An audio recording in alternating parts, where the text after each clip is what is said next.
अगर तुम्हें मेरा काम करके, ईमानदारी से काम करके कोई फ़ायदा हो रहा है बदले में, तो वो फ़ायदा लेने से इनकार मत करो। तुम जो कर रहे हो, जो तुम्हें मौके दिए जा रहे हैं और जो भी फ़ायदे हो रहे हैं वो मेरे आशीर्वाद से हो रहे हैं।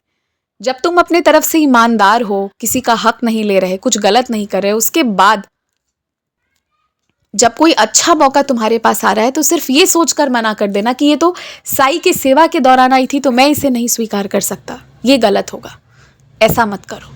मुझे बहुत खुशी होगी अगर तुम उन मौक़ों को आगे हामी भरो और काम करो उस पर, और अपना जीवन और बेहतर बनाओ, तो मुझे बहुत अच्छा लगेगा। अच्छा, एक बात और कहना है मुझे। ये जो फटे हुए कपड़े पहनने की आदत है ना तुम्हारी, ये बहुत गंदी आदत है। मतलब घर पर कोई देख नहीं रहा है, किसी को पता नहीं चलेगा, इसलिए तुम फटे हुए कपड़े पहने हो, ये बात ठीक नहीं है।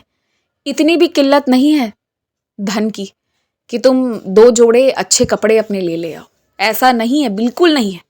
तो तुम्हें अपने लिए अच्छे कपड़े लाने चाहिए, और जो फटे हुए कपड़े पहनने की आदत है ना, इस आदत पर रोक डालो। मुझे ये बिल्कुल पसंद नहीं है, बिल्कुल भी नहीं। मुझे ये अच्छा नहीं लगता। इतना मैंने कुछ कम नहीं दिया है तुम्हें कि तुम फटे कपड़े पहन कर रहो।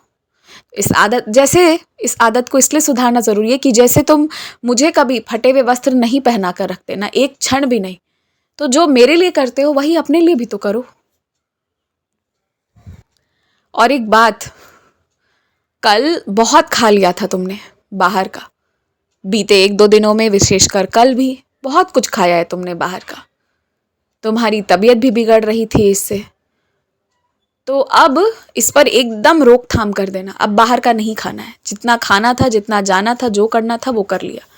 अब ये करने की आवश्यकता नहीं है। अब ज़रूरी है तो सिर्फ इतना कि अब घर का खाओ, सात्विक खाओ, और किसी से छुप छुपा कर खाने के लिए भी कुछ ऐसा भोजन मत करो। जो है सामने है, जो तुमने खाना छोड़ दिया है वो नहीं खाओ, और जो खाते हो वो खाओ। जो हो सबके सामने रहो। पीछे आगे के चक्कर में ना तुम घर का छोड़कर बाहर का जो भी खाते हो तुम्हारे शरीर को नुकसान पहुंचाता है। ऐसा नहीं करो। तुम जो भी खाना शुरू किए हो और जो भी खाना बंद किए हो, मेरी मर्जी से किए हो, तो इसलिए छुपाने जैसी कोई बात नहीं है इसमें, और शर्मिंदगी महसूस करने जैसी कोई पाप नहीं करी है तुमने। सर उठा कर जियो, मैं कह रहा हूं तुमसे।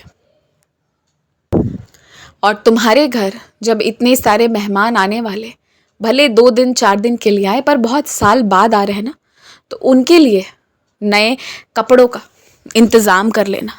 जब वो जाने लगे तो उन्हें अच्छे वस्त्र अपने हिसाब से जो हो सके, जो बन पड़े, वो देकर भेजना, वो देकर विदाई करना, और कुछ ऐसा देना जिसका वो उपयोग कर पाए। खुश रहो, मुस्कुराते रहो, आयुष्मान भवा।